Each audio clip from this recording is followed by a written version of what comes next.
प्रशान्त, नयाँ कथा लेखेको छैनौ? उसले अक्सर सामान्य कुराकानी र बोल्ने टपिक सकिएपछि दोहोऱ्याइरहने प्रश्न हो यो। हुन पनि हो, ऊ मेरो हरेक कथा सुनिदिने असल श्रोता पनि हो। मलाई पाठककै भूमिकामा रहेर प्रतिक्रिया दिन्छे। यहाँबाट पनि मैले थाहा पाउन सक्छु कि मेरो पाठकलाई कस्तो कथा मनपर्छ भनेर। मैले सुधार्नुपर्ने पक्षमा खुलेर आलोचना गर्छे भने राम्रो कुरामा खुलेर प्रशंसा। एउटा लेखेको, ल्यापटपको स्क्रिनलाई ढप्काउँदै म उतिर फर्कन्छु। सुनाउन मिल्छ? मलाई थाहा थियो उसले अवश्य पनि यही भन्छे भनेर। लामो छ कथा। ऊ म बसेको ठाउँमा आएर मलाई धक्का दिँदै भन्छे, लाटा, तिमीसँग दिनभर टाइम स्पेन्ड गर्न आएकी। उसले मलाई लाटा भन्दा म पनि कुनै प्रतिक्रिया नदिई उसलाई एकटकले हेर्छु। ऊ हाँसिरहेकी थिए। कसको कथा छ प्रशान्त? एउटा केटीको। म फर्स्ट टाइम कुनै केटी भएर न्यारेट गर्दैछु। फेरि एकहोरो हेर्छु म। को केटी? उसको बानी नै हो मलाई सताउने, शङ्का गर्ने। मेरो पुरानो कथा प्रलेसा युट्युबको अनफोल्ड द अनटोल्ड च्यानलमा सुनेर फेसबुकमा एकजना जोडिनु भएको थियो। उहाँले आफ्नो कथा लेख्न भनेर भन्नुभयो। त्यसपछि मैले लेखिदिएको छु। म साफ साफ कुरा सुनाउँछु। अहिलेसम्म केही कुरा लुकाएको थिइनँ पनि मैले उसँग। म पढ्छु न आज, तिमी सुन, तिमीले नै लेखेको कथा। मलाई झन् सजिलो महसुस भयो। मलाई लेख्न मन पर्ने तर पढ्न र अरूलाई सुनाउन अप्ठ्यारो लाग्थ्यो। हुन्छ। म उसलाई एसियरको ल्यापटप खोलेर अगाडि राखिदिन्छु अनि उसको हात माउसमाथि राखी मैले मेरो हातले डोर्याउँदै कथा लेखेको फोल्डरमा पुर्याउँछु अनि भन्छु, समीक्षा, अब सुरु गर।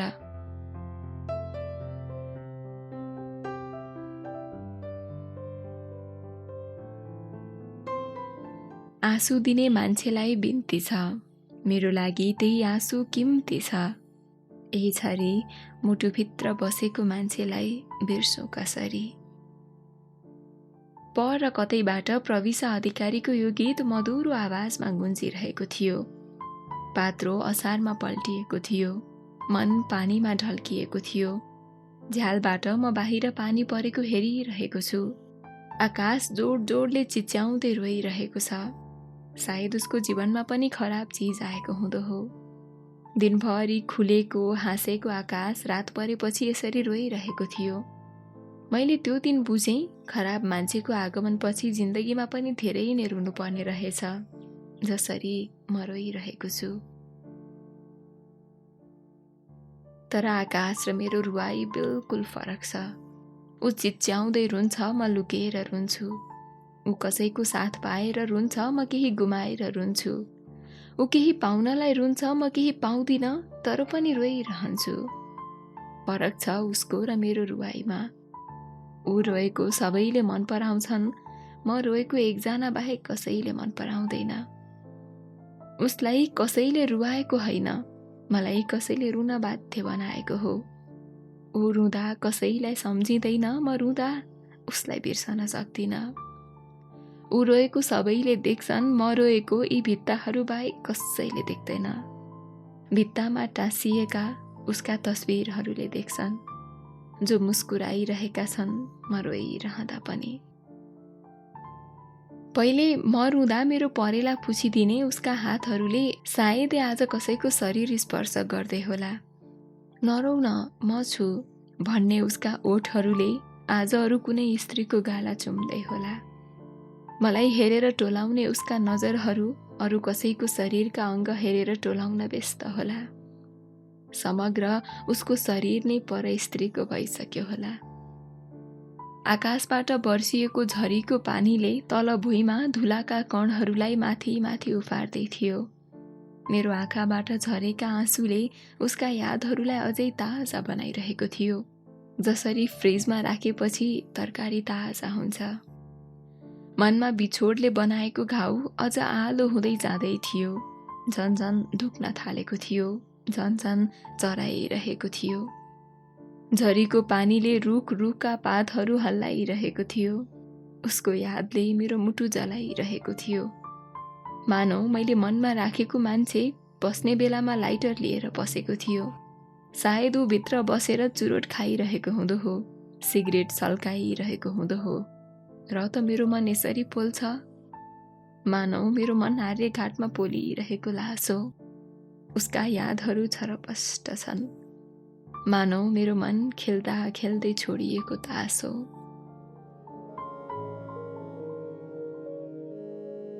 जिन्दगीले धोका दियो, आफ्नै भनिएको मान्छेले धोका दियो, तर स्मरण शक्तिले दिएको छैन। अझै ताजा छन् उसका यादहरू, उसँग गरिएका संवादहरू। क्वालिटी घटेको छैन मनमा राखेको तस्विरको, उस्तै चहकिलो छ उसको अनुहार, जति जुम गरे पनि क्लियर आउँछ। सायदै म उसलाई बिर्सन सक्दिनँ होला, तर फर्किएर आए पनि अपनाउन पनि सक्दिनँ। नानी, ए नानी, खाना खान आइज। मम्मीको नजिकबाट आएको चर्को आवाज पनि कहाँ हो कहाँ टाढाबाट प्रतिध्वनित हुँदै आएको जस्तो सुन्छु। खै आजकल आफ्नै इन्द्रिय पनि बसमा छैन जस्तो लाग्छ। साँच्चै मम्मी बाबा सँगसँगै बसेर खाना नखाएको हप्ता दिनभन्दा पनि धेरै भइसकेछ। हिम्मत नै पुर्याउन सक्दिनँ उहाँहरूको सामु उभिने। जब जब खाना खान बस्छु उसले मायाले खुवाइदिएको खाना सम्झिन्छु, मन भक्कानिएर आउँछ। यही कारण पनि मम्मी बाबासँग बसेर खाना खानै सक्दिनँ।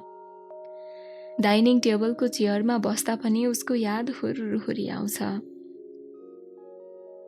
दिउँसोको घाम ताप्न बसिरहँदा उसले म उठेको बेला मेरो चेयर तानिदिएको थियो।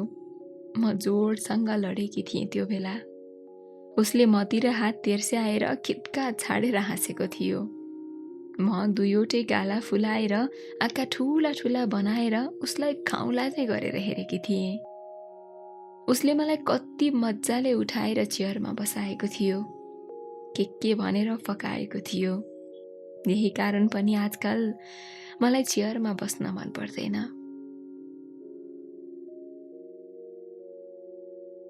ऊ साँच्चैकै कलाकार थियो। एउटा लामो फिल्म मसँग खेल्यो अनि अर्को फिल्ममा गएर नायिका परिवर्तन गर्यो। कति सजिलै अभिनय गर्न सक्यो उसले, मैले त आजसम्म आफैलाई हँसाउन समेत सकेको छैन। ऊ हरेक मोड सजिलै मोडिँदै गयो, म उसलाई खोजेर अगाडि बढिरहेँ। जहाँ ऊ आउने झिनो आशा थियो, तर पनि निरन्तरता दिइरहेँ मेरो यात्रालाई, जसको कुनै गन्तव्य थिएन। न साथ दिने कोही थिए, न लड्दा उठाउने नै कोही, तर हिँडिरहेँ निरन्तर निरन्तर। उसलाई पाउनु मेरो लक्ष्य थिएन, उसलाई बिर्सन सक्नु मेरो सर्वोच्च लक्ष्य थियो। उसलाई दोष दिनु थिएन मैले, दोष आफैले आफैलाई थुपार्न चाहन्छु। दोषी मै हो, उसको प्रेमको दलदलमा फस्न धकेल्ने पनि मेरो मन अनि निस्कन नसक्ने गरी फस्ने पनि मेरो मन। सायद मन नै दोषी हुँदो हो। अघिल्लो गीत सकिएर फेरि अर्को मधुरो आवाज आइरहेको थियो, बलिउड गीतको। लाग्थ्यो हरेक गीत मेरै लागि बनाएका हुँदा हुन्। काश तू मेरे हक में होता, बन के यकी शक में होता, पर ऐसा हुआ नहीं, तू है मिलो दूर कहीं, तेरे संग पल दो पल को हंसना चाहा तो रुला के गया इश्क तेरा, माने नहीं दिल ये मेरा।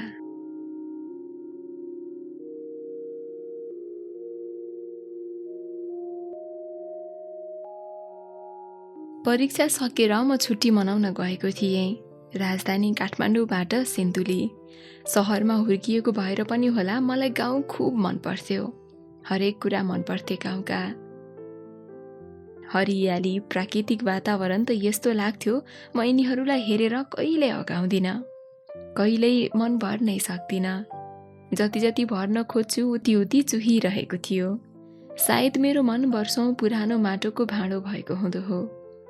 मलाई गाउँका मान्छेहरू पनि मन पर्थे अनि उनीहरूलाई म।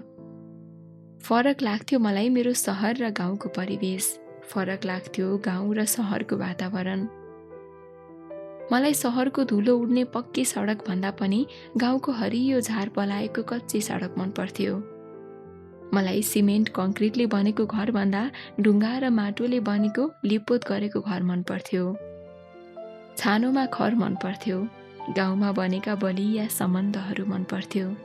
समग्र मलाई पुरा गाउँ मन पर्थ्यो र यही कारण थियो मेरो हरेक छुट्टीमा गाउँ जाने, छुट्टी मनाउने।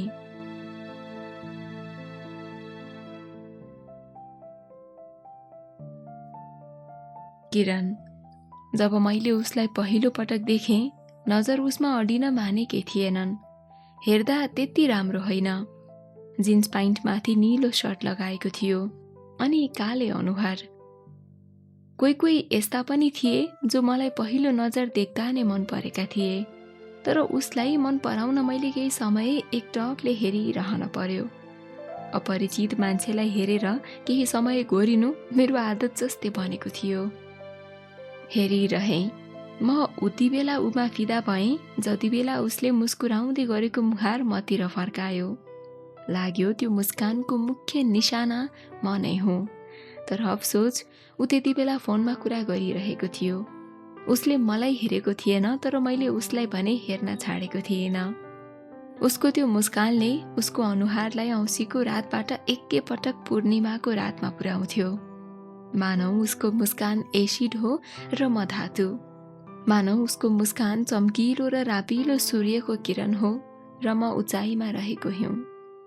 बिस्तारै बिस्तारै म पग्लन थालेँ। हत्त नपत्त नजर उबाट हटाएर परतिर पुर्याएँ। पर कोही ढुङ्गामा बसेर बाख्रा चराउँदै थियो। मलाई डर थियो कि उसको मुस्कानले म यतिसम्म नपग्लिउँ कि मेरो अस्तित्व पनि नरहोस्। मलाई उसँग मन लिन र दिन मन थिएन, इलेक्ट्रोभ्यालेन्ट बन्ड जसरी। मलाई त उसँग संयोजन हुनु थियो, कोभ्यालेन्ट बन्ड जसरी। मैले त्योभन्दा अघि कहिले पनि मेरो बोयफ्रेन्ड यस्तो हुनुपर्छ, उस्तो हुनुपर्छ भनेर सोचेको थिइनँ।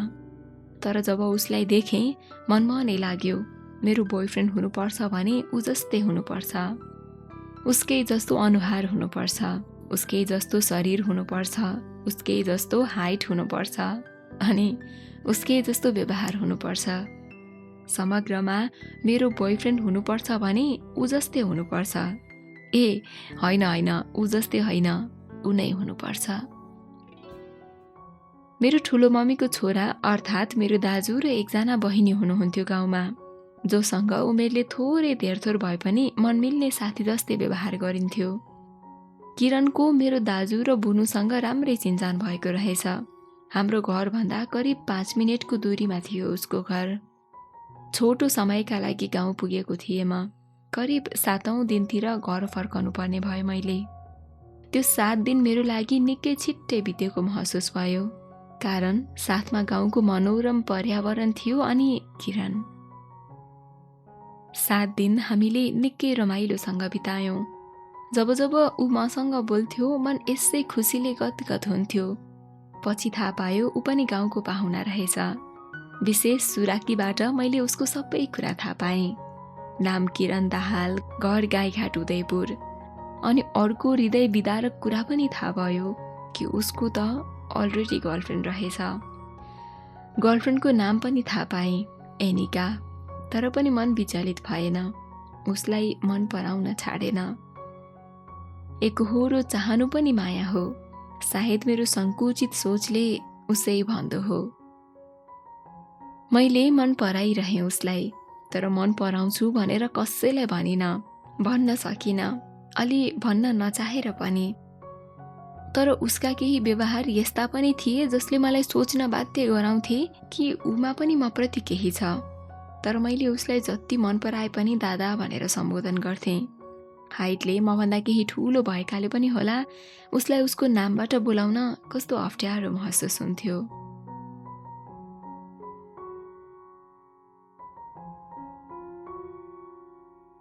सातौं दिन म घर फर्किएँ। दिमागभरि मैले उसलाई सजाएको थिएँ, आँखाभरि उसको तस्बिर भरेको थिएँ। बसको झ्यालबाट पर परतिर हेर्थेँ। बाटोमा भेटिने कोही किशोरको अनुहारमा पनि म किरणको अनुहार टाँसेर हेर्थेँ। विस्थापन गर्थेँ म ओरिजिनल अनुहारमा किरणको अनुहार। क्षणिक खुसी मिल्थ्यो मलाई उसो गर्दा पनि। बाटोभरि मैले पहिलो पटक कसैलाई सम्झाउँदै यात्रा गरेँ। कसैको मुस्कानलाई रिप्ले गरी गरी हेरेँ, कसैको बोलीलाई सुनिरहेँ। मलाई थानकोट कटेर काठमाडौँ प्रवेश गरेपछि लाग्यो, I am in love with Kiran. आफैसँग लाज लाग्यो, आफैदेखि टाढा भाग्नु जस्तै भएको थियो। अलिअलि त डर पनि लाग्यो, आफैले आफैलाई गाली पनि गरेँ, आफैले आफैलाई सम्झाएँ। अलिअलि त रिस पनि उठ्यो आफैसँग, आफैले आफैलाई फकाएँ, आफैले आफैलाई काउकुती लगाएँ अनि आफै हाँसे पनि। सायद प्रेमले मान्छेको दिमागमा यस्तै के हरकत गर्दो हो र त भन्छन् मान्छे प्रेममा पागल हुन्छन्। साँच्चीकै म पनि पागल भएको हुँदो हुँ। घर फर्किएपछि किरण र मेरो सम्पर्क भएन। न मैले उसलाई सम्पर्क गर्न खोजेँ न उसले नै मलाई गर्न खोज्यो। उसले त खोज्थ्यो पनि किन र, उसको साथमा गर्लफ्रेन्ड छँदै थिए। मैले पनि उति बेला त्यति सम्पर्क गर्न चाहिन। मेरो बाल्य मस्तिष्कमा उसँग दोहोरो प्रेम गर्नु अपराध ठहरिएको हुँदो हो। भनिन्छ नि प्रेम त एकहोरो हुनुपर्छ, यदि दोहोरो भयो भने त बिहेको खतरा हुन्छ। कता कता यो वाक्य पनि ठिकै हो कि जस्तो लाग्थ्यो, तर मनले माया गरेको थियो, दिमागको कुरा के सुन्थ्यो र। मैले एक किसिमले त उसलाई बिर्सिएको थिएँ। अब ऊ मेरो नजरमा कुनै बेला बाटोमा हिँड्दा आँखा जुत्ने यात्रु जस्तै भएको थियो। सोचेको थिइनँ पनि अब मैले मेरो जीवनमा फेरि उसलाई भेट्नुपर्छ। मनले एकहोरो चाहेका हरेकसँग मायाको बन्धन गाँस्न पनि त सकिँदैन। यो लोभी आँखाले त कतिलाई मन पराउँछ। अलि तिनै मन परेकासँग घुलमिल हुँदा अलिअलि फिलिङ्स आउनु, माया बसेको अनुभव हुनु पनि त स्वाभाविकै हो। यो त जो कसैलाई पनि हुन्छ, मलाई पनि भयो। मलाई राजधानीले एउटा गुण लगायो, उसलाई बिर्सन मद्दत गर्यो। साँच्चीकै त्यो बेलामा किरण मेरो दिमागको दूर दूर कहीँ पनि नजर आउन छाडेको थियो। मानौ अब उसको डेट एक्सपायर भएको थियो मेरो दिमागमा बस्ने। मानौ उसको पदावधि सकिएको थियो र उसले राजीनामा दिएर बाहिरियो।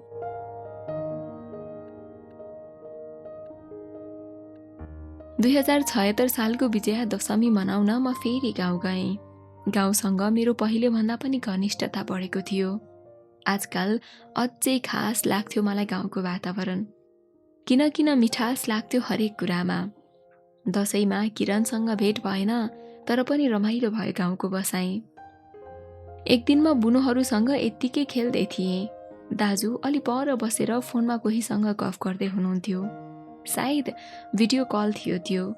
मलाई दाइको सुराकी गर्न मन लाग्यो। बिस्तारै पुगेँ दाजु भएको ठाउँमा।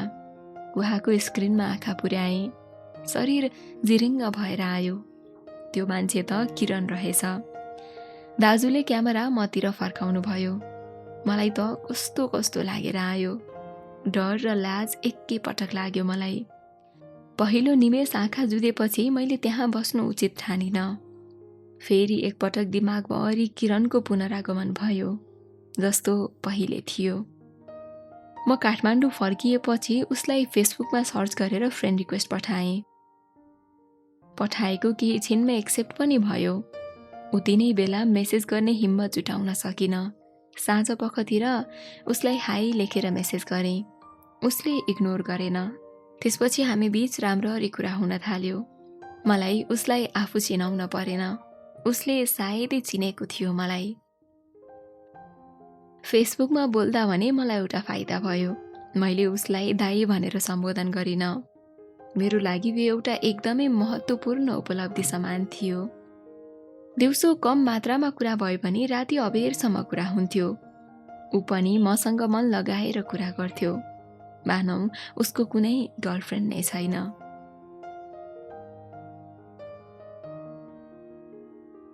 बोल्न थालेको करिब 15 दिनपछि हाम्रो विद्यालयमा कार्यक्रम थियो। डान्स सिक्न भनेर मैले त्यो दिन मोबाइल लिएर गएको थिएँ। मेरो बेस्ट फ्रेन्ड दियनलाई त उनीहरू सबैले चिन्थे, तर च्याट लिस्टमा नयाँ केटा देखेपछि सबै साथीको उत्सुकताले सीमा पार गरेको थियो। सबैले ओहो यो को हो भनेर प्रश्न गर्न थाले। म साथी भनेर टार्न खोजिरहन्थेँ। एक्कासी मेरो मुखबाट फुस्कियो, कोही होइन, दाजु हो। सुरुमै एकैचोटि बुढा हो भनेर त कसले भन्छ र? मलाई खुब जिस्काउन खोजिरहन्थे केटीहरू। मैले बाहिर बाहिर रिस व्यक्त गरे पनि भित्रभित्र भने एकदमै खुसी भइरहेको थिएँ। त्यसपछि हामी जमिनमा नाच्न थाल्यौँ, तर किरण मेरो आँखामा नाचिरह्यो। बिना सङ्गीत पनि नाचिरह्यो। उसलाई डान्सको कोरियोग्राफीको कुनै आवश्यकता पर्दैन थियो। नाचिरह्यो एक्लै आफ्नै सुरमा। कहिलेकाहीँ त यस्तो लाग्यो मसँग नाच्दै गरेको डान्स पार्टनर पनि किरण हो, तर वास्तविकता अर्कै थियो। सोच्ने गर्थेँ ऊ मेरो डान्स पार्टनर नभए पनि मैले नाचेको हेरोस्, ताली बजाएर साथ दियोस्, मलाई हौसला प्रदान गरोस् अनि भनोस्, Niharika, you are the best dancer for me. तर अफसोस यो सबै मेरो कल्पनाको उपज थियो।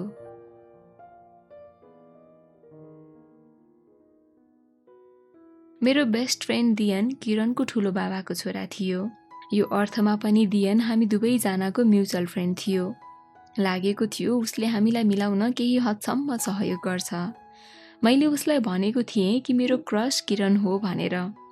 सुरुमा त सक्ड भएको थियो, तर अन्त्यमा सहयोग गर्ने बाचा गरेपछि भने मेरो मन ढुक्क भयो। तर मलाई यो सबै कुरा आफ्नै मुखबाट भन्न मन थियो, बल्कि अरू कसैले भनिदियोस्। केही समयका लागि गोपनीयताको पनि प्रस्ताव राखेँ। मलाई यसपटक पनि दियनले निराश बनाएन।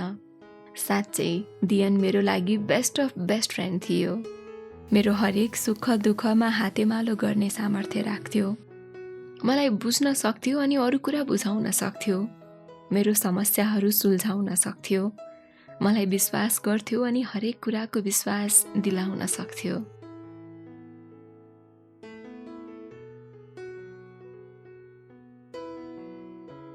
हामी दुवैजनाको शरीर पातलो आङको भए पनि कुरा भने बाक्लो हुन्थ्यो। लगातार 3 महिना यता राति अबेरसम्म कुरा हुन्थ्यो। ऊ पनि मन खोलेर बोल्थ्यो मसँग। म त उसँग यति हराएर बोल्थे कि कहिलेकाहीँ त खाना खान पनि बिर्सन्थे। कहिलेकाहीँ खाना पकाउँदै गर्दा ग्यास मार्न बिर्सन्थे। त्यो दिन डढेको भात र तातो गाली खानु पर्थ्यो मैले। एकपटक यस्तो पनि भएको थियो, मैले खाना त बसाएँ तर ग्यास खोल्न बिर्सिएछु। त्यो दिन पनि मैले मम्मीको नराम्रोसँग गाली खानु परेको थियो। साँच्चीकै मैले आफूलाई एक किसिमले उमा नै समर्पण गरिसकेको थिएँ। उसको बारेमा सोच्नु टोलाउनु त मेरो दिनचर्या नै भनेको थियो। उसँग बोलेपछि रातभर के बोले, कसले कुन कुरा सुनायो, आज कसको कुरा काटियो, कसलाई मुर्गा बनाइयो, सबै कुरा सेयर गर्नुपर्ने जस्तो बाध्यात्मक परिस्थिति जस्तो बनेको थियो। लाग्थ्यो अब मेरो ऊभन्दा बाहिर अन्त कतै जाने ठाउँ नै छैन। मानौ ऊ मेरो वृत्तको परिधि हो अनि म अर्धव्यास। म जहाँ पनि बन्न सक्थेँ, तर ऊभन्दा बाहिर होइन। मानौ ऊभन्दा बाहिर अक्सिजनको पर्याप्तता नै छैन। मानौ म इलेक्ट्रोन हुँ अनि ऊ न्युक्लियस। म डुप्लेट भए पनि अक्टेट भए पनि उसकै वरिपरि घुम्नु पर्छ, या त आधा अधुरो भए पनि मैले उसलाई छोड्नु हुँदैन। कुनै कुरा अरूको हो भन्ने थाहा हुँदाहुँदै पनि आफूले चाहनु प्रेम हो सायद। सुरुमा उसँग बोल्दा मात्र पनि खुसी लाग्थ्यो, तर अब बिस्तारै महत्वाकांक्षाले सीमा पार गर्दै थियो। अब त उसले मलाई प्रपोज गरे हुने नि भन्ने खालको भावनाहरू मनको कोमल बगैँचामा झार उम्रिएसरी उम्रन थालेका थिए। सुरुमा त मैले टुप्पो निमोठेर फ्याँकेँ, तर उसको त्यस्तो हरकतले ती झालहरू मलजल गर्यो। हर्लक्कै बढेर आएको थियो प्रतिका भावनाहरू। हरेक रातका ती मेसेजहरू युरिया बनेर पुग्थे मेरो मनमा। उसको स्माइली इमोजीहरू सूर्यको किरण बनेर मन नै हराभरा बनाउँथ्यो। उसको प्रोफाइलमा हरियो बत्ती बल्दा नै मनको बगैँचामा वसन्त ऋतुको पालुवाको मिठो सुगन्ध व्याप्त हुन्थ्यो।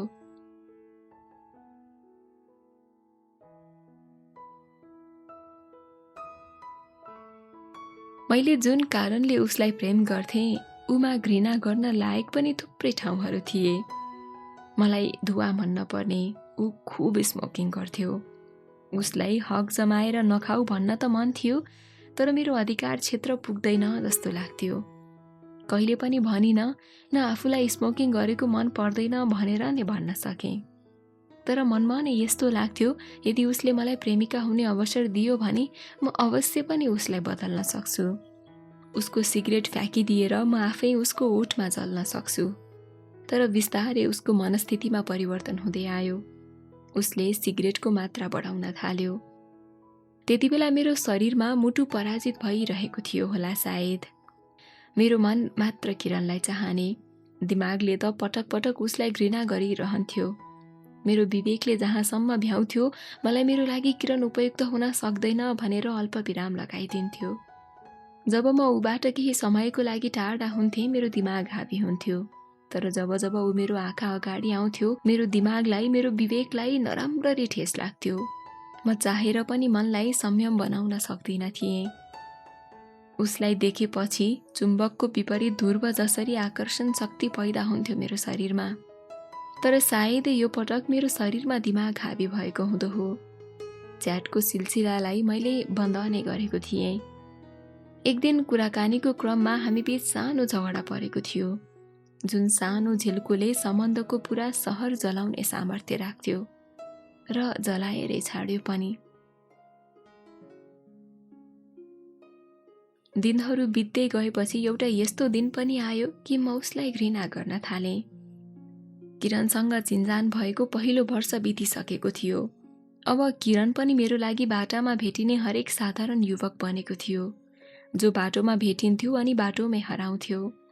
एकछिन आँखा जुधेर मुस्कान साटासाट भएपछि फोन नम्बर साटिनु अघि नै गायब हुने। त्यसपछि मैले कहिले सोचिनँ अब किरणलाई आँखा अगाडि देखे पनि प्रेम हुन्छ भनेर, उसको मुस्कानले पनि मलाई पगाल्न सक्छ भनेर। भेट भएको अर्को वर्ष म पुनः गएको थिएँ गाउँ।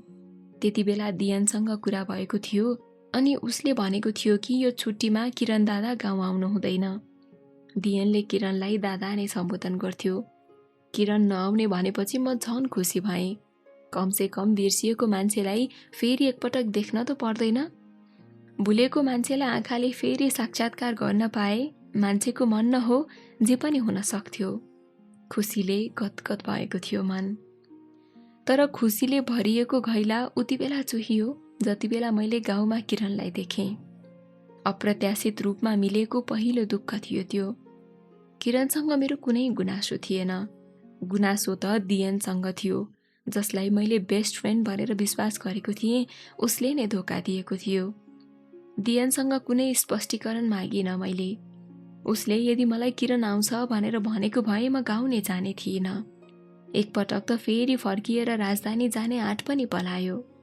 दियन भन्दै थियो, किरण दादाको गाउँ जाने ढिला मात्र फिक्स भयो। मैले दादाको फिक्स हुने समयभन्दा अगाडि नै तिमीलाई दादा आउनु हुँदैन भनेको थिएँ। त्यसपछि मैले तिमीलाई दादा आउनुहुन्छ भनेर मेसेज पनि गरेँ, तर तिमी अफलाइन थियौ। नपत्याए तिमी आफ्नो इनबक्स चेक गर्न सक्छौ। साँच्चीकै उसले जे भनेको थियो सबै सही भएको जस्तो लाग्यो जब मैले प्रमाणहरू निहालेँ। धेरै बेर उसलाई माफी नगरी बस्न पनि सकिनँ।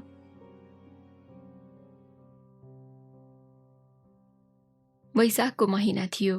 सिन्धुली जस्तो पहाडी जिल्लामा घामको प्रकाश त्यति तेज थिएन। हिमालको काखमा रहेको जिल्ला भएकाले पनि थोरै थोरै चिसो हावाले साँझ बिहान शरीरलाई तरङ्गित पारि नै रहन्थ्यो। त्यो दिन म नुहाएर आँगनको डिलमा घाम तापेर बसेको थिएँ। एक्लै थिएँ। कपालबाट पानी चुहिरहेको थियो। दियन आइपुग्यो। सामान्य हाई हेलो सोधपुछ भए पछाडि ऊ अलि एक्साइटेड हुँदै सोधेको थियो, निहारिका, यदि तिमीलाई किरणले प्रपोज गर्यो भने के गर्छौ? निकै अप्ठ्यारो प्रश्न लाग्यो मलाई। के भनौँ के नभनौँको परिस्थिति सिर्जना भयो। यदि गर्छु भनौँ भने उसलाई बिर्सने केही हदसम्म प्रयास गर्दै थिएँ। यदि गर्दिन भनौँ भने उसले किरणलाई सुनायो भने उसमा मप्रति आउन सक्ने भावनाका जरा उखलिने थिए। मन कस्तो दोधारे भयो। भर्खरै भिजेको शरीरलाई कसैले नाङ्गो बनाएर पुनः सावरमा राखिदिए जस्तो। शरीरको कुना कुना चिसो भयो, मानौ म भर्खरै हिउँ खेलेर आएको छु। उसलाई कुन खालको कस्तो प्रतिक्रिया दिने मन अलमल्ल थियो। गला अवरुद्ध भएको थियो। मौनताको विशाल पर्खाल मेरो अगाडि खडा भयो। म केही बोल्नै सकिनँ।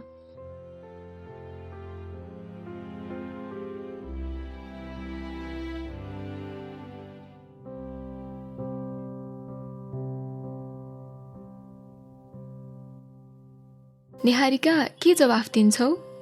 फेरि बोल्ने दियन नै थियो। कानसम्म उसको मधुरो आवाज गुन्जियो। यो पटक पनि अवाक जस्तो भएँ। छोटो समयमा मेरो दिमागको स्मरण र विवेक छुट्याउने ग्रन्थीले काम नगरेको हुँदो हो। आँखा त्यसै तिर्मिराए जस्तो भएको थियो। अर्को पटक पनि उसको आवाज गुन्जयमान भयो। फेरि जवाफ नदिएपछि उसको इगो हर्ट भएको हुँदो हो। ऊ उठेर गयो। मैले उसलाई बस भनेर पनि भन्न सकिनँ, न त जाऊ भनेर बिदा नै गर्न सकेँ। मन यतिसम्म दोधारे भएको थियो कि म सपनामा छु कि विपनामा छु यकिन गर्न मुस्किल भइरहेको थियो। उसलाई सोध्नुपर्ने थुप्रै प्रश्न मनमा छन् जस्तो लाग्यो। तर कुन प्रश्न गर्ने, कुन प्रश्न नगर्ने अथवा कुन प्रश्नबाट प्रश्नको श्रृङ्खलाको सुरुवात गर्ने? मन अझै डर र लाजले निथ्रुक्कै भिजेको थियो। शरीर सिन्धुलीको घामले ओभाए तापनि मनले ओभाउने छाँटकाट गरेको थिएन। दिमागमा किरणले गाईघाट हुँदा भनेको एउटा प्रसङ्ग अव्यवस्थित रूपमा छचल्कियो। उसले दियनसँग भनेको थियो, जब म सिन्धुलीमा हुन्छु तब मसँग मेरी एनिका हुने छैन। मलाई एक्लो महसुस हुनेछ त्यो बेला। त्यसैले यार मैले कुनै पनि हालतमा निहारिकालाई आफ्नो मायाजालको शिकार बनाउनु पर्छ। सिन्धुली बसाइँभर रमाइलो पनि हुन्छ। सम्झिँदा म नमिलो भएर आयो। मैले उसलाई घृणा गर्नुको अर्को कारण यो पनि थियो। मलाई त्यति बेला महसुस भयो किरणले एनिकालाई पनि साँचो माया गर्दैन भनेर। यदि गर्थ्यो भने किन केही समयको सटिक एक्लोपनलाई अँगाल्न सक्दैन? किन उसलाई छुट्टिनु पर्दा पीडा हुनुको बदलामा अर्को प्रेमिका पाउने महत्त्वाकांक्षा बढेर जान्छ? किन उसले आफ्नो स्वार्थको लागि कसैको भावनासँग खेल्ने दखल राख्छ? मैले ऊबाट साँचो प्रेम अपेक्षा गर्नु हुँदैन थियो।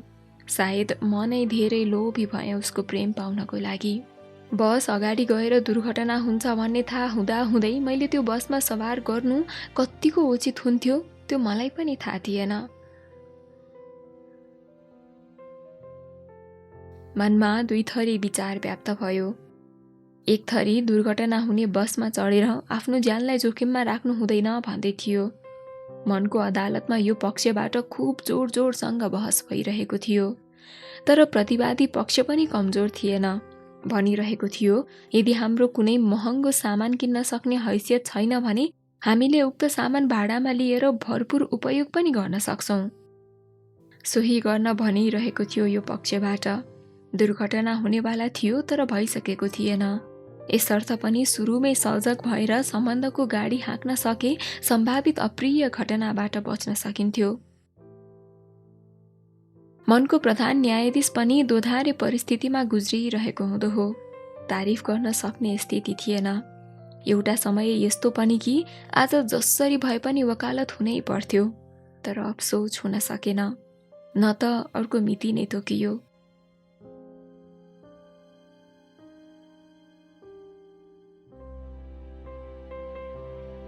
मैले अर्को दिन मेरो बेस्ट फ्रेन्डलाई सोधेँ। उसले ठ्याक्कै यही गर्नु भनेर भन्न सकेन, तर उसको कुरा बुझ्दा लाग्थ्यो कि ऊ हाम्रो सम्बन्ध चाहँदैन। बुनुलाई सोधेँ जो मेरो साथी जस्तै थिए। उसले सम्बन्धमा बस्दा राम्रो हुने भने। मेरो दादाको अगाडि भनेको कुरा भएकाले पनि स्वीकार गर्ने प्रशस्त मार्गहरू थिए। तर पनि ठ्याक्कै यही गर्छु भनेर निष्कर्षमा पुग्न सकिनँ। मैले कुनै प्रतिक्रिया नदिएपछि किरण आफै मलाई रिजाउन सक्दो प्रयास गर्न थाल्यो। म जहाँ बस्छु ऊ त्यहीँ आएर बस्थ्यो। जानी नजानी उसको खुट्टा मेरो खुट्टासँग जुधाउँथ्यो। मेरो अनुहारमा आएको कपाललाई सारेर पछाडि लगिदिन्थ्यो। कहिलेकाहीँ पसिना पुछिदिन्थ्यो। सँगै बसेको बेला मलाई चिमोट्थ्यो। मसँग जानी नजानी ठोक्किन आउँथ्यो तर अन्जान भएको नाटक गर्थ्यो। म पनि यो सब जानेर पनि नजाने जस्तो गर्न खोज्थेँ। मानौ मेरो सेन्स अफ ह्युमर नै गुमेको छ। हरेक शनिबार हामी गाउँभन्दा केही तल बरपिपलको पूजा गर्न जान्थ्यौँ। वैशाखको पहिलो शनिबार मेरो आफ्नै व्यक्तिगत कारणले गएको थिइनँ। दोस्रो शनिबार जाँदा म खुब उत्साहित जस्तो भएको थिएँ। साथमा दियन, किरण, दादा, बुनु अनि दिदी हुनुहुन्थ्यो। ठुलो मम्मीहरू फर्किसकेपछि हामी केटाकेटी फोटो खिच्ने र केही चाहिँ घुमेर फर्कने भनेर बस्यौँ।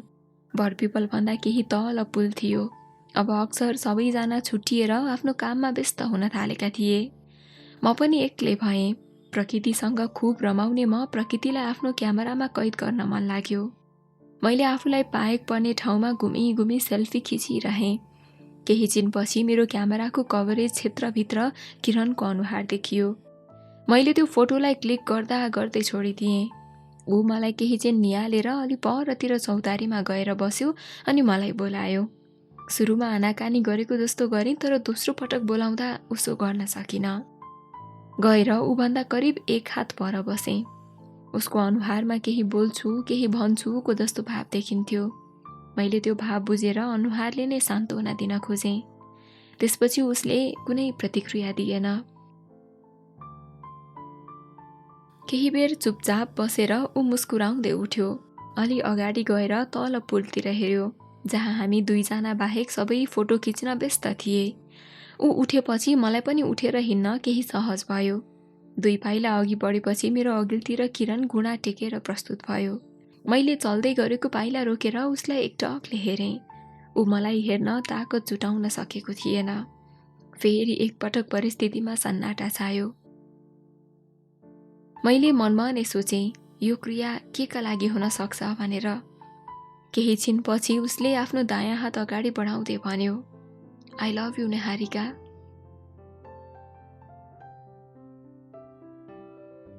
मैले मनमा नै एउटा कन्सेप्ट सृजना गरेको थिएँ।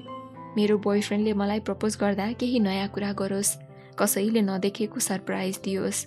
महँगो पर्दैन, तर नयाँ किसिमको होस्। भौतिक सामग्री नहुँदा पनि हुन्थ्यो, तर सरप्राइज यस्तो होस् कि जो पाएपछि म आफूले आफैलाई बिर्सन सकूँ। केही समयको लागि सास रोकिएको महसुस होस्। मुटु जोड जोडले चलोस्। अनि प्रपोज पनि यसरी गरोस् कि उसको हातमा रातो गुलाब होस्, जुन मेरो ओठ भन्दा पनि रातो होस्। रगत जस्तै रातो होस्, किनभने जबसम्म मेरो धमनी, शिरा र कोशिकाहरूमा रगत बहन्छ तबसम्म उसलाई कोष कोषमा भर्न मन थियो। अनि स्वीकार्दै प्रस्ताव सँगै जिउन मन थियो, सँगै मर्न मन थियो। मैले जस्तो सोचेको थिएँ उस्तो नभए तापनि उसलाई अस्वीकार भने गरिन। खुसी त धेरै लागेको थियो। 1 वर्ष अघिदेखि चाहेको कुरा पाउँदा खुसी नहुने पनि किन? मलाई याद छ, म त्यो दिन असाध्यै खुसी भएको थिएँ। त्यसपछि हामी पनि तल पुलमा गयौँ। सबैजनासँग फोटो खिचियो। धेरै किरण र मैले पनि खिच्यौँ। एउटा युगल बनेको थियो हाम्रो जोडी पनि। घर फर्किँदा हामी सँगसँगै हिँड्यौँ 2 जना मात्र, अरूभन्दा निकै पछाडि। एकान्त थियो हामीसँग, तर साँच्चीकै उसको प्रस्ताव स्वीकारेपछि उसँग एक शब्द बोल्न सकेको थिएन। न उसले नै बोल्ने आँट गरेको थियो। मन त्यसै गदगद भएको थियो। सायद खुसीको कुनै सीमा हुन्छ भने त्यो पार गरिसकेको हुँदो हो मेरो मनले। करिब 20 मिनेटको बाटोभरि हामी मौन रह्यौँ। मसँग किरण थियो, एकान्त थियो, समय थियो।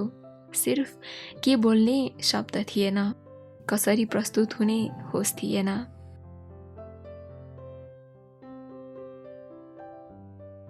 I am in relationship with किरण। घर आएर सोच्दा नै मन दङ्ग हुन्थ्यो। यही लेखेर मेसेज पठाएँ अनुषालाई। फेसबुकको रिलेसन स्ट्याटस चेन्ज गर्न मन थियो, तर गरिन। गाईघाट फर्केपछि फेरि एनिका पाएर मलाई छाड्छ कि भन्ने डरले मन चिसो हुन्थ्यो। तर त्यति नै बेला दादाले किरणलाई भनेको कुरा याद आयो, मेरो बुनु दिएको छु, रुवाउन चाहिँ पाइँदैन नि। यो वाक्यले मनलाई ढुक्क हुन केही हदसम्म सहयोग गर्थ्यो। कसैले पनि त्यति आपत्ति जनाएन हाम्रो सम्बन्धको बारेमा। साँझपख म, बुनु र दियन पिँढीमा यत्तिकै गफ गरेर बसेका थियौँ। किरण आयो अनि मलाई एक झलक हेरेर भित्र गयो। भित्र दादा हुनुहुन्थ्यो। रात छिप्पिँदो थियो। केही अन्धकार भएपछि हामी पनि भित्र गयौँ। सबैजना एक भयौँ फेरि हामी। म किरण भन्दा अर्को ठाउँमा बसेको थिएँ। केही छिनपछि ऊ पनि मेरो छेउमै आएर बस्यो। म केही बोलिन। दाजुले हामीलाई जिस्काउँदै हुनुहुन्थ्यो। रिलेसनसिपमा बसेपछि त झन् धेरै कुरा हुन्छ, मनको कुरा आदान प्रदान हुन्छ। तर तिमीहरू त अहिलेसम्म बोलेको देखेकै छैन त, के भएको के तिमीहरू? यसको जवाफ हामी दुवैजनासँग थिएन। एकअर्कालाई हेरेर मुसुक्क हाँस्यौँ मात्र। केही छिनपछि हामीलाई एकान्त छोडिदिने भनेर सबैजना बाहिरिनु भयो। तर पनि के बोल्ने के नबोल्नेको स्थिति यथावत थियो। म केही बोल्नै सकिरहेको थिइनँ। कुनै पल त यस्तो पनि लाग्थ्यो कि ऊ साथमा भएपछि बोल्न नपरे पनि हुने, बस उसलाई हेरिरहन पाए पुग्छ। उसलाई देख्दा मात्र पनि अघाउन सक्छु जस्तो लाग्थ्यो। म यही कारण पनि मौन बसिरहेँ। निहारिका, उसले मतिर टाउको घुमाउँदै भन्यो। उसको अनुहारमा अझै पनि सङ्कोचको कालो बादल मडारिएको थियो। म सासले मात्र बोल्न सक्छु त्यति बेला। मलाई अबदेखि किरण भन ल, दादा नभन। बोयफ्रेन्ड हो नि तिम्रो। बरु अप्ठ्यारो लाग्छ भने तपाईँ नै सम्बोधन गर, तर प्लिज दादा चाहिँ नभन। कस्तो मायालु रुन्चे स्वर बनाएर मलाई अनुरोध गर्यो। साँच्चीकै यस्तै स्वर बनाएर मलाई मर्न लगायो भने पनि सायद मर्न सक्छु जस्तो लाग्यो एक मनमा। हुन्छ, तर तपाईँसँग बोल्न कस्तो अप्ठ्यारो लाग्छ। सबैको अगाडि गला अवरुद्ध भएको जस्तो हुन्छ। मैले मेरो मनको कुरा साफ साफ बताइदिएँ। उसले हुन्छ मात्रै भन्यो। रिलेसनमा बसेको दोस्रो दिन एउटा खास भयो। सधैँ जसो हामी बेलुका एउटै कोठामा थियौँ, दुईजना मात्र। निकै बेरसम्म त्यो दिन पनि हामी मौन जस्तो भएर बस्यौँ। मलाई दादाले बोलाउनु भयो। मैले उसँग बिदा मागेर करिब 2 पाइला जति अगाडि बढेको थिएँ, उसले मेरो हात समायो। म पुरा 180 डिग्रीमा घुम्दै उतिर फर्किएँ। उसले मलाई टाइट हग गर्यो। सायद पहिलो पटक भएर पनि होला, कस्तो अप्ठ्यारो महसुस भयो। शरीर नै पुरा तरङ्गित भयो। म किरणसँग नजिकिएको थिएँ, तर दियनसँग टाढिएको पनि थिएन। दियन सधैँ मेरो बेस्ट फ्रेन्ड हुन सक्छ जस्तो लागेको थियो। तर कसैसँग सम्बन्धमा बसेपछि परपुरुषसँगको कुनै पनि सम्बन्धलाई त्यति सजिलै स्वीकारिँदो रहेनछ। मेरो र दियनको सम्बन्धमा पनि बारम्बार प्रश्न उठिरहन थाल्यो। धेरै पटक स्पष्टीकरण पनि पेश गर्यौं। म दादा, बुनु, दिदीको अघि किरणसँग त्यति बोल्दिन थिएँ। अप्ठ्यारो लाग्थ्यो बोल्न पनि। मेरो एक्लोपनलाई परिपूर्ति गर्न दियनले सघाउँथ्यो। सायद यही कारण बन्यो हाम्रो सम्बन्धको जरा उखेलिनुको। एउटालाई अपनाउँदा अर्कोलाई छोड्नु पर्ने रहेछ यहाँ। पुरानो सम्बन्ध भत्काएर मात्रै नयाँ जोड्नु पर्ने रहेछ यहाँ। तर अनभिज्ञ जस्तो थिएँ यो सबैसँग। यदि मलाई पहिले नै थाहा हुन्थ्यो भने म किरणसँग जोडिने नै थिइनँ होला। तर अब त न म नयाँ घर छोड्न नै सक्थेँ, न त पुरानो घर भत्काउन। मैले दियनलाई छोड्नु परेन। उसले आफै मेरो साथ छोडिदियो। एक वचन नसोधी, एक पटक नहेरी। भित्र मन अमिलो भएको थियो। एक दिन अघि बनेको सम्बन्ध जोगाउन वर्षौं यता अघिको सम्बन्ध तोडिएको थियो। तर ममा एक रत्ती पनि सन्तुष्टि थिएन। दियनसँग भेटेर कुरा गर्ने मन भयो। उसलाई भेटेपछि उसले गुनासो पोख्न थाल्यो। बिस्तारै बिस्तारै उसका गुनासाहरू सकिँदा थिए। ऊ बिस्तारै रित्तिँदो थियो। बनिरहेको थियो मेरो साथ छोड्नको लागि उसले मेरो दादा र किरणबाट गाली खाएको पनि थियो। यो सुन्दा मन झन् आतंकित भयो। आफैले आफैलाई धिक्कारे। सबैभन्दा नीच काम गरेको जस्तो महसुस भयो। अर्को शनिबारसम्म हाम्रो सम्बन्ध राम्ररी चल्यो। नयाँ सम्बन्ध भएकाले पनि माइलेज राम्रो दिइरहेको थियो। बेस्ट फ्रेन्ड र बोयफ्रेन्ड दुवै पाएकाले पनि दुवै हातमा लड्डु भने चाहिँ एकदमै खुसी थिएँ म। मैले जे सोचेको थिएँ त्यो पाएको थिएँ, अनि खुसी नहुने त कुरै भएन। अघिल्लो शनिबार उसले प्रपोज गरेको थियो मलाई। दोस्रो शनिबार हामी फेरि बरपिपलको पूजा गर्न गयौं। पुरानै मान्छेका पुरानै अनुहार थिए। तर किरण र मेरो अनुहारमा छुट्टै चमक। पहिलो डेटिङ स्पट जाँदा शरीरमा फुर्ती नहुने त कुरै भएन। तर दियनसँगको सम्बन्ध पनि सुमधुर बनाउनु थियो मैले। पूजा गरिसकेपछि हामी फेरि युवा मात्रै भयौं। अब रोमान्सका लागि सिलसिलाहरू क्रमशः जोडिन्थे। मैले किरणसँग थुप्रै फोटा खिचाएँ। किरणसँग नजिकिएको देख्दा सबैजना खुसी नै हुनुहुन्थ्यो। म किरणसँग हुँदा दियनले एकान्त महसुस गर्दो हो सायद। उसको मेरो सिवाय अर्को मिल्ने साथी कोही पनि थिएन। एकछिनको फुर्सदको समयमा मैले दियनसँग पनि फोटो खिचेँ। फोटो खिचिसकेपछि मैले किरणलाई वरपर खोजेँ तर ऊ कहीँ भेटिएन। पुलमा पुगेँ, त्यहाँ पनि थिएन। चौतारामा गएँ, बरपिपल गएँ तर कहीँ भेटिएन। उसको फोन पनि अफ आइरहेको थियो। मुटु कस्तो जोड जोडले उफ्रन थाल्यो। दिमागले केही सोच्नै सकेन। सबैजना मिलेर एकछिन खोज्यौँ तर पनि ऊ भेटिएन। अन्त्यमा केही सिप नलागेपछि हामी घर फर्कियौँ। किरण अघि नै घर आएर सुतेको रहेछ। म उसको छेउमा गएर बसेँ। ऊ पुरा निदाएको जस्तो थिएन, मानौ ऊ जानी नजानी निदाएको नाटक गर्दैछ। मैले 1-2 पटक बोलाएँ तर ऊ बोलेन। त्यसपछि मैले उसले आफै बोलाउँछ होला भनेर बोलाइन। चुपचाप कोठाबाट निस्किएर आफ्नो घर फर्किएँ। त्यो रात बेलुका पनि मलाई भेट्न आएन किरण। रात निकै ढलुन्जेलसम्म उसलाई पर्खिएर बसेँ। आँखाहरू उहाउने बाटोमा बिछ्याएर राखेँ तर ऊ किन आएन। सायद आउनै चाहेन। भोलिपल्ट बिहान म किरणको घरमा गएँ। बाहिर दादाहरू, बुनु, दियन बसिरहेका थिए। म सबैजना भन्दा केही एकान्त कुना छानेर बसेँ ताकि किरणलाई मेरो छेउमा आएर बस्न सजिलो होस्। निकै बेरसम्म किरण आएन। म पनि भित्र जान सकिरहेको थिइनँ। किरण खोइ? मैले एकै पटक सबैको नजरमा हेरेर प्रश्न गरेँ। ब्रेकअप अरे। यो जवाफ कसले दिएको थियो मलाई थाहा छैन। सबैको आवाज म अक्सर चिन्थेँ तर यो पटक त्यो परिचित आवाज पनि अपरिचित बनेर मेरो कानसम्म पुग्यो। मानौ त्यो आवाज भित्र कतै कुवाबाट आइरहेको छ, प्रतिध्वनित मिश्रित हुँदै।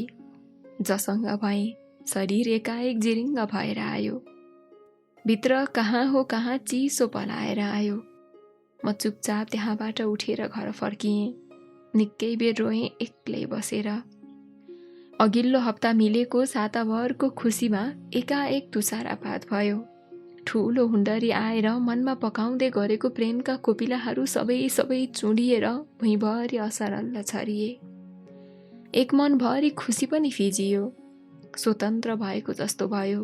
पिञ्जडाबाट फुत्किएको पन्छी जस्तै आजादीको नीलो झण्डा फरफराउन मन लाग्यो। मेरो पुरानो मित्रसँग पुरानै स्थितिमा फर्कन सक्छु जस्तो पनि लाग्यो। फुलले कोमल बनाएको ठाउँमा पनि काँडाले घोच्न सक्ने रहेछ। सायद काँडा भन्नु नै घोच्नु थियो, जसले मित्रताको हातलाई पनि घोच्न सक्छ।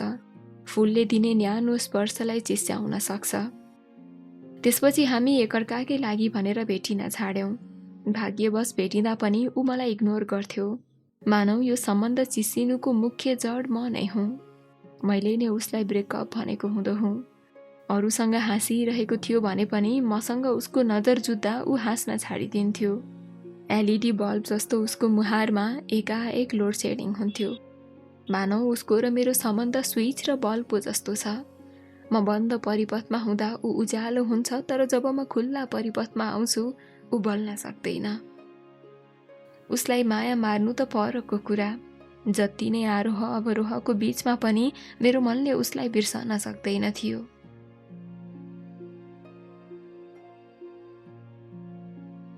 साँच्चीकै कुनै कुराको महत्त्व त्यो वस्तु गुमेपछि मात्र थाहा हुने रहेछ। मैले पनि किरणसँग एक सातामा कति कनेक्ट हुन पुगेछु उसको साथ गुमाएपछि थाहा पाएँ। ध्यान मसँग हुन थालेको थियो। सायद उसलाई डर थियो कि म हतारमा आएर कुनै गलत निर्णय गर्न सक्छु। उसले मलाई बुझेको थियो अनि मेरो मायालाई पनि। कहिलेकाहीँ भन्थ्यो ऊ, कसरी तिमी त्यस्तो धोकेबाजलाई त्यति माया गर्न सके कि? म अवाक हुन्थेँ। आफैसँग पनि अचम्म लाग्थ्यो कसरी त्यति माया गर्न सकेँ भनेर। कन्ट्रोल पनि गर्न खोजेको थिएँ मनलाई, तर यो प्रेम भन्ने तत्त्वले मानव जीवन नाम गरेको यन्त्रलाई ब्रेक नभएको गाडी जस्तै बनाउँदो रहेछ। म नियन्त्रणभन्दा बाहिर रहेर अगाडि बढेँ। अन्ततः दुर्घटना भई छाड्यो। I need him back. मैले धेरै पटक दियनसँग यो कुरा भने। मलाई जिन्दगीमा उसको न्यानो शीतलताको आवश्यकता थियो। म झन बाँझिँदै गइरहेकी थिएँ। झन मरुभूमिकरण हुँदै थियो मेरो छाती।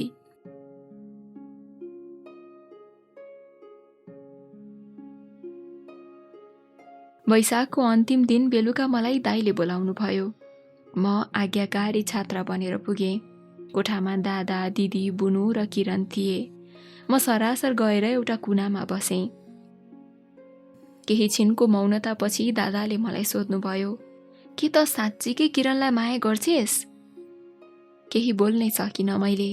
दायाँ बायाँ टाउको मात्र हल्लाएँ। प्रपोज गर्न त आज। दादाले कुनै साथीलाई भनेको जस्तो ठाडो आदेश दिनुभयो। नाताले हामी दाजुबहिनी भए पनि हाम्रो सम्बन्ध साथीको भन्दा नजिक थियो। यति भनेर सबैजना बाहिरिनु भयो। फेरि एकपटक कोठामा किरण र म मात्रै भयौँ।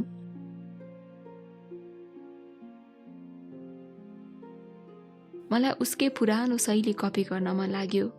आफू बसेको खाटबाट उठेर अगाडि गएँ अनि उसले जस्तै घुँडा टेकेर औपचारिकता बिना नै औपचारिकता पुरा गरेँ। उसले मेरो हात समाएर थपथपाउँदै आफ्नो नजिकै बसायो। फेरि पनि चुडिएको तार जोडिएर एकैपटक दुवै अनुहारको बल्बमा उज्यालोपन छायो। पहिलो प्रेमको हरेक पहिलो कुराहरू स्पेशल हुने रहेछ। फर्स्ट हग भएको थियो, तर त्यो दिन उसले मलाई फर्स्ट किस पनि गर्यो। सायद मेरो जिन्दगीको सबैभन्दा धेरै खुसी भएको क्षण त्यही थियो। खुसीको कुनै सीमा हुन्थ्यो भने सीमा मिचिसकेको थियो होला त्यो दिन। भोलिपल्ट हाम्रो सम्बन्ध नयाँ मार्गमा यात्रा गर्न थाल्यो। उसले र मैले सम्बन्धलाई डोहोर्याउँदै थियौँ। बामे सरिरहेको थियो सम्बन्ध।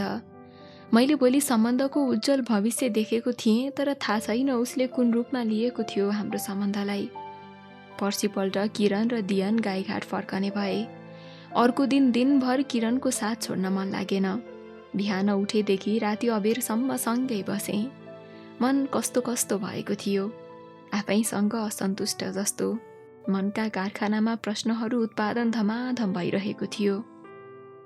गाईघाट पुगेर किरणले कतै मलाई बिर्सँदैन कि मलाई इग्नोर गर्छ होला, कि किरणले मसँग प्ले त गरेको छैन, यी र यस्ता थुप्रै सम्झी रोएँ त्यो दिन। एक समय यस्तो पनि लाग्यो कि विगतले भन्दा मान्छेलाई भविष्यले रुवाउँछ। हिजो दुखेको घाउले केही हदसम्म बल्झेर रुवाउन सक्छ, तर भोलिको चिन्ताले न खुसीसँग जिउन दिन्छ न खुसीसँग मर्न नै। मैले भविष्यलाई दूर दूरबाट निहाल्दै त्यो दिन खुब रोएँ। सायदै रोएर आँसु सकिने भए मेरा सम्पूर्ण आँसुहरूको मुहान त्यही दिन सुक्ने थियो होला। किरण साथमा हुँदा पनि आफ्नो आँसुलाई रोक्न सकिन। एकछिन उसको काखमा शिर राखेर रोएँ। ऊ मलाई सम्झाउन खोजिरहन्थ्यो।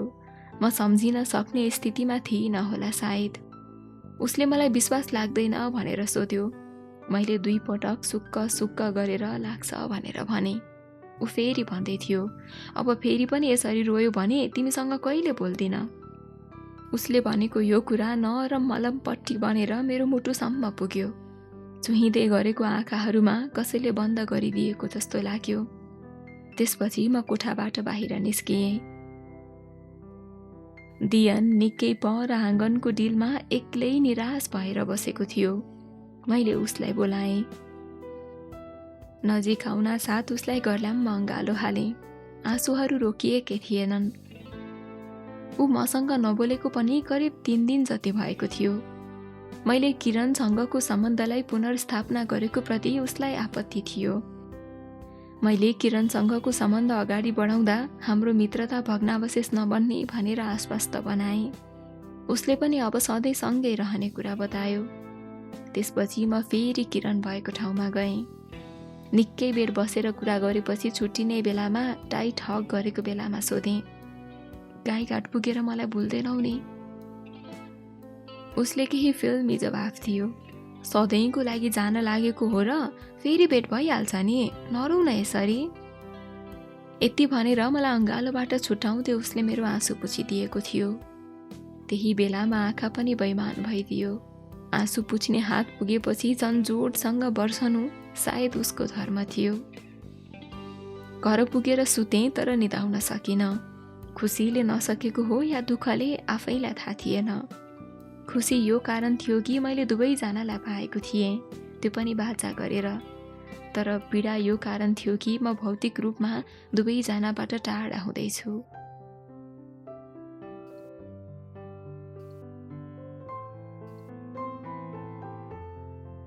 भोलिपल्ट उनीहरू बिदा हुने ठाउँमा पुगेँ। आँखा धमिलो जस्तो देखिरहेको थिएँ म, तिर्मिराए जस्तो।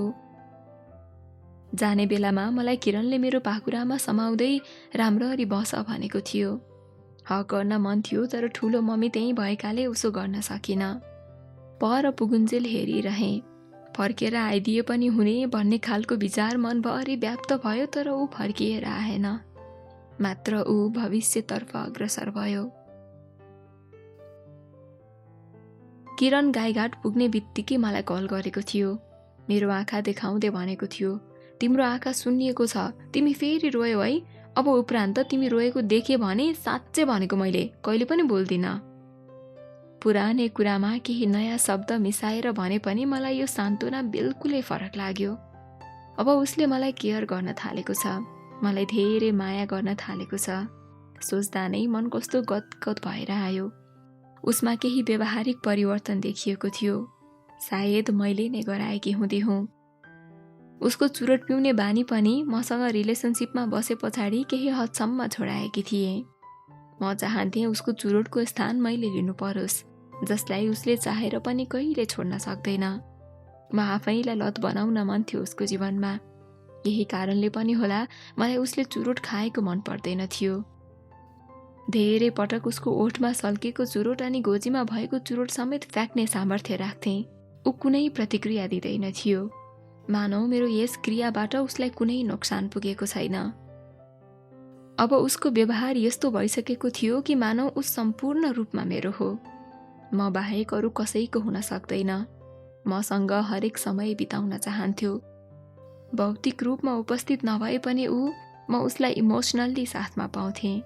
मेरै छेउमा बसेको छ जस्तो लाग्थ्यो। अनि कहिलेकाहीँ सोच्ने गर्थेँ कि उसले पनि मलाई यसरी नै आभास गर्दै होला।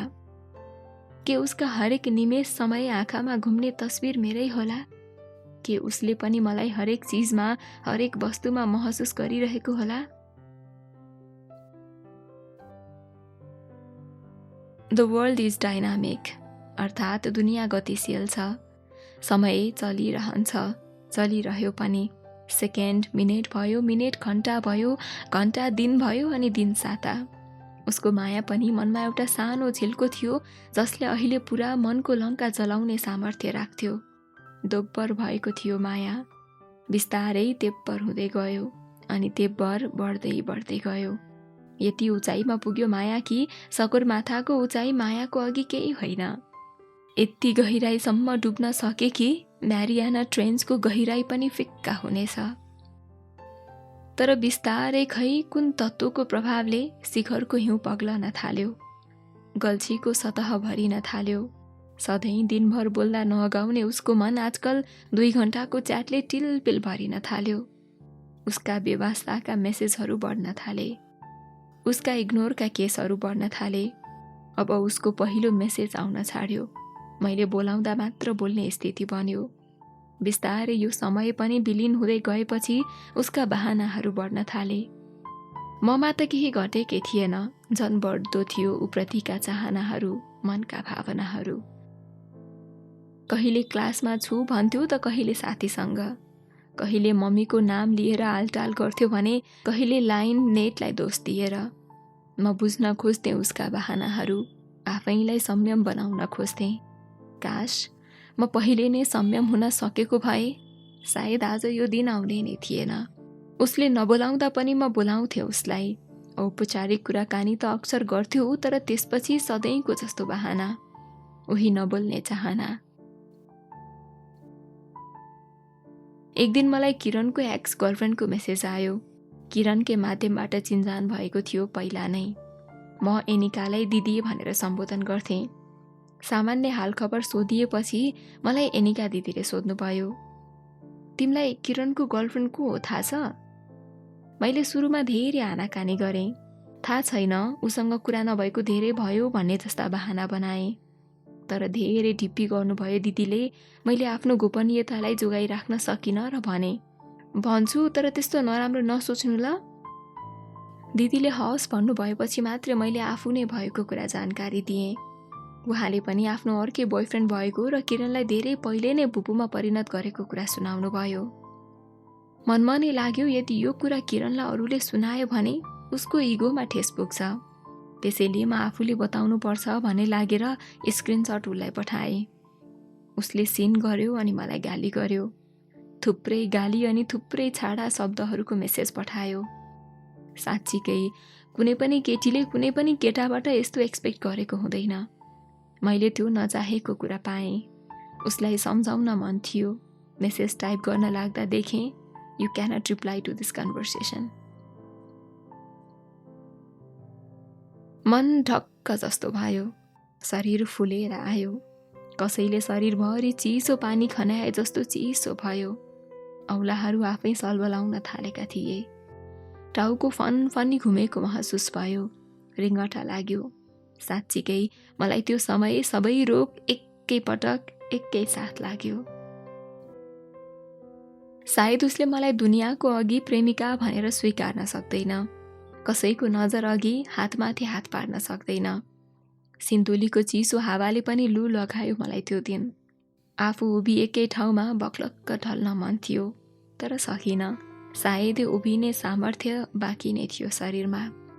पारिपट्टिको हरियो डाँडा वरिपरि घुमेको जस्तो देखिरहेको थिएँ।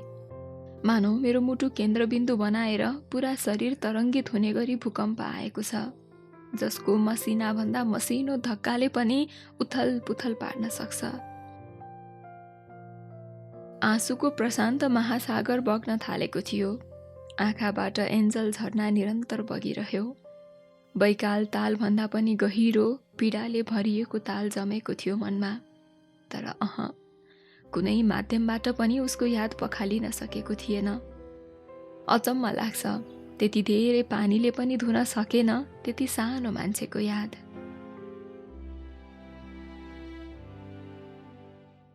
साँझपख फेरि उसलाई बोलाउने आँट गर्यो मनले। दिदीको आइटीबाट मेसेज गरेँ। मलाई उसको र मेरो सम्बन्धलाई यति सजिलै भत्किन दिन मन थिएन। जसो तसो काँध लगाइरहेँ सम्बन्ध जोगाउन। उसलाई सम्झाउन खोजेँ। सायद मेरै गल्ती मानेर माफ मागेँ। एउटा प्रश्न सोध्न मन थियो, सोधेँ। यदि मलाई माया गर्दैन थियो भने किन प्रपोज एक्सेप्ट गरेको, किन मायाको नाटक गरेको? यस्ता धेरै कुरा लेखेँ। उसले सिन पनि गर्यो। रिप्लाईको अपेक्षा थियो। च्याट बक्समा टाइप भएको देखिन थाल्यो। I just want to fuck you. यसपछि उसले के लेखेको थियो मैले पढ्न सकिनँ। मन एक्कासी भक्कानिएर आयो। निकै लामो थियो उसले पठाएको मेसेज, तर पढ्न सकिनँ। उसको पहिलो वाक्यले नै मन वार पार भयो। सम्हालिन नसकेको मन अब झन् नियन्त्रणभन्दा बाहिर रुमलिँदै थियो। फोनलाई पर भित्तामा फ्याँकेँ। आफ्नो टाउको सिरानीमा राखेर खुब रोएँ। त्यो दिन म रोएको मम्मीले थाहा पाउनु भयो, तर कारण थाहा पाउनु भएन। हातलाई भित्तामा जोडले हिर्काएँ। मेरो हात दुख्दै दुखेन। सायद भित्तालाई दुख्यो होला। टेबलमा मिलाएर राखेका आफ्ना किताब कापीहरूलाई भुइँभरि छरपष्ट बनाएँ। घुँडा टेकेर रोएँ निकै बेर। त्यो दिन म रातभरि रोएँ।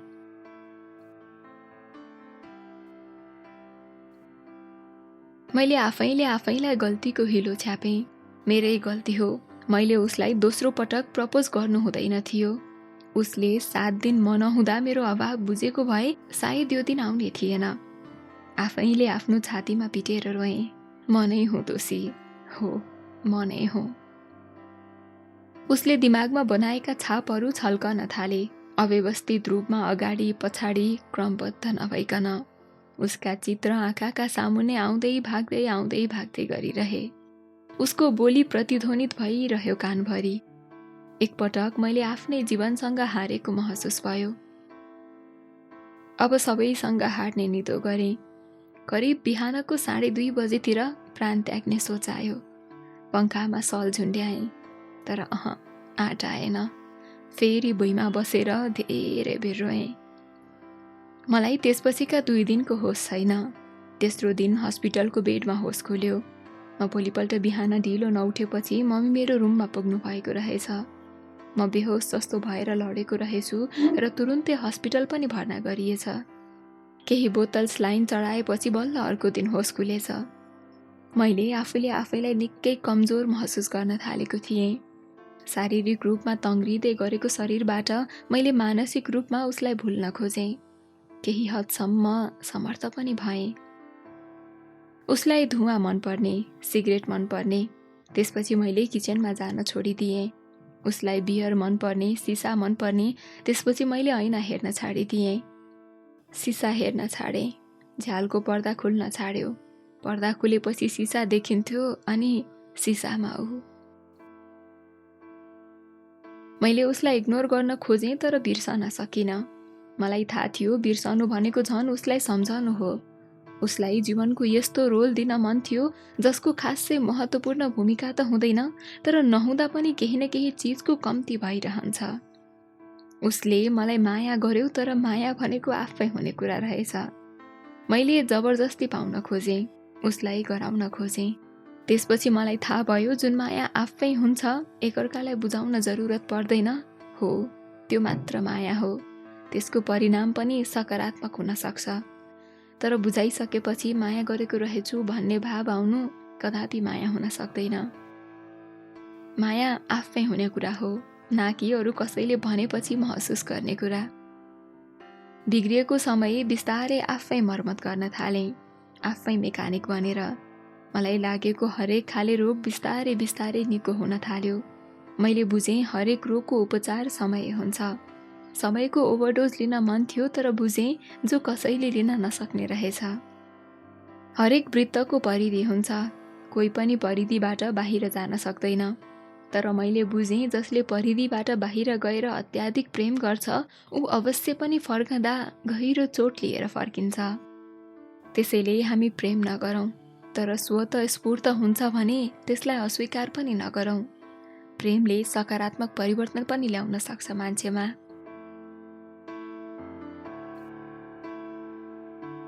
अन्तिम पानामा पुगेर उनी अड्किइन् र सोधिन्, प्रशान्त, के तिमीलाई यो कथा रियल जस्तो लाग्छ? उसको काखमा राखेको मेरो शिर उचालेर म उसको अनुहारमा हेर्दै भन्छु, लाग्छ। निकै बेर म उसको अनुहारमा एकहोरो हेर्छु। आउँदा जस्तो बल्दो अनुहार लिएर आएकी थिइन् उस्तो बिल्कुल थिएन भर्खरैको अनुहार।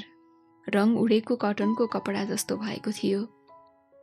के भयो, रोयौ के हो? उसको डिम्पल पर्ने गालामा निमोट्दै भन्छु म। कस्तो भावुक बनाइदियो यार तिमीले। यस्तै त हो नि कथा डुबेर पढेपछि, म सामान्य जस्तो भएर उत्तर दिन्छु। प्रशान्त, तिमी निहारिका र किरणको फेरि मिलन होस् भन्ने चाहन्छौ कि नाइ? उसले रुन्चे आवाज बनाएर सोचे। एउटा लेखकको नाताले म मेरो पात्रहरूको मिलन भएको चाहन्छु, तर वास्तविकतामा मलाई लाग्छ किरणले निहारिकालाई साँचो माया गर्दैन। मलाई पनि त्यस्तै लाग्यो। मेरो कुरामा सही थपिदिन्छे उसले। निहारिकाले एउटा छोटो चिठी छोडेको छ किरणलाई, अर्को फोल्डरमा छ हेर त। म उसलाई सङ्केत गर्दै भन्छु। ऊ फोल्डर खोलेर त्यो चिठी पढ्न थाल्छे। किरण, तिमीलाई के भनेर सम्बोधन गर्ने मसँग कुनै शब्द नै छैन। प्रिय भनौ भने तिमी अब प्रिय रहेनौ। धोकेबाज भनौ भने तिमीलाई धोका दिन विवश गराउने म नै थिएँ। मैले नै तिमीलाई माया गरेँ र तिमीलाई गर्न बाध्य बनाएँ। मान्छु मेरो गल्ती हो, तर तिमीले मसँग यसरी प्ले गर्न नहुने। सायद तिमीले बुझेको छैनौ कि अरूको पनि मन दुख्छ। तिमीलाई पहिलो नजरमै मन पराएँ, सायद मेरो बर्बादीको दिन त्यही दिनबाट सुरु भयो। सुरुमा तिमीले नै प्रपोज गर्यौ। लागेको थियो बरपिपल साक्षी राखेर लगाएको माया एक जुनी मात्र होइन, सयौं जुनीसम्म अजम्भरी रहन्छ भनेर। तर तिमीले त 7औं दिन नै बाचा तोड्यौ। लागेको थियो तिमी आफै गल्ती स्वीकारेर मेरो जिन्दगीमा आउँछौ, तर म आफै जानु पर्यो तिम्रो जिन्दगीमा। दोस्रो पटक मिलन हुँदा जस्तो व्यवहार गरेको थियो त्यति बेला लागेको थियो अब तिम्रो व्यवहारमा परिवर्तन आउँछ र हामी सँगै रहन्छौँ। तिमीलाई आफूभन्दा धेरै विश्वास गरेकी थिएँ, आफ्नो भन्दा धेरै माया। तिम्रो थोरै माया र फारू गरेर गर्ने केयरले पनि निथ्रुक्कै भिज्ने गर्थे। तिमीसँग कुनै गुनासो छैन मलाई, बस एउटा कुरा सोध्न मन छ कि मेरो त्यही एनिकालाई म तिम्रो गर्लफ्रेन्ड हो भन्नु गल्ती हो र? या मैले कुनै अपशब्द बोलेँ? धेरै हक जताउन खोजेकी त थिइनँ, तर सिर्फ तिमी मेरो हो भनेर देखाउन मन थियो। हर एक केटीको इच्छा हुन्छ कि आफ्नो बोयफ्रेन्ड यो हो भनेर चिनाउने। कि मेरो त्यति चिनाउनु गल्ती हो? प्लिज एउटा कारण भनिदेऊ किन हाम्रो सम्बन्धको फुल धेरै समय टिक्नै सकेन। तिमीलाई माया गरेको थिएँ र तिमी राम्रो लाग्थ्यौ मलाई। तिमीलाई थाहा छ मेरो साथीहरूले तिम्रो फोटो देखाउँदा पनि यति राम्री केटी भएर के यस्तोसँग लभ गरेको भनेर होच्याउँथे। तर पनि तिमीलाई कहिले माया गर्न छाडिन। तिम्रै भाइ दियनले सुद्धा तिमी मेरो लागि उपयुक्त छैनौ भनेर भन्थ्यो, तर पनि तिमीलाई मन पराउन छाडिन।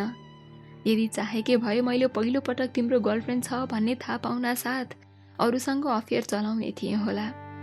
तर मेरो फर्स्ट क्रस तिमी थियौ, मेरो फर्स्ट लभ तिमी थियौ। मेरो विचार थियो फर्स्ट क्रसलाई नै फर्स्ट एन्ड लास्ट लभ बनाउने, तर विडम्बना मेरो भाग्यमा फर्स्ट लभ लेखेकै रहेनछ। अन्त्यमा किरण तिमी जहाँ छौ खुसी रहनु, जस्तो अवस्थामा छौ हाँसिरहनु। मिल्छ भने आगामी दिनहरूमा मेरो जस्तो निर्दोष अनि सच्चा प्रेमिकाहरूको मनसँग नखेल्नु। तिमीलाई प्रेमिका त धेरै मिल्न सक्छन्, तर असल प्रेमिका कमै हुन्छन्।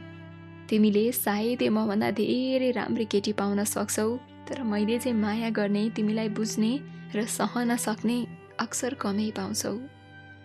अनि अर्को कुरा, अब कहिले तिमीसँग भेट्ने कोसिस गर्दिन। तिमी पनि मलाई भेट्ने कोसिस नगर्नु। यदि भाग्यवश भेट भइहाल्यो भने पनि मलाई नहेर्नु। मेरो आँखा मानेनन् भने म निहाल्ने छु तिमीलाई, तर तिमी नमुस्कुराउनु। त्यो तिम्रो मुस्कान नै हो जसले मलाई पानी पानी बनाउँछ। किरण, म तिम्रो प्रेमिका त हुन सकिन, तर तिम्रो शुभचिन्तक बनेर सधैँ तिम्रो भलो चिताउनेछु। तिमीले मलाई रुवाए पनि म तिमी हाँसेको हेर्न चाहन्छु। तिमीले मर्न बाध्य बनाए पनि तिमी खुसी खुसी बाँचेको हेर्न चाहन्छु। सधैँ स्वस्थ रहनु। मिल्छ भने सिगरेट छाडिदेऊ, त्यसले तिमीलाई र तिम्रो फोक्सो दुवैलाई चलाउँछ।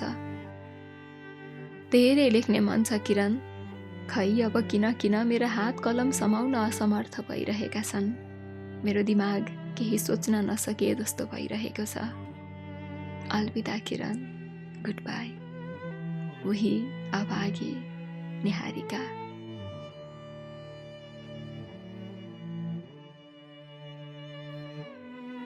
हामीले सधैँभरि एउटा कुरा ख्याल गर्नुपर्छ, एउटा कुरा याद राख्नुपर्छ कि कोही गलत व्यक्तिको सम्बन्धमा बस्नुभन्दा एक्लै बसेको जाति हुन्छ।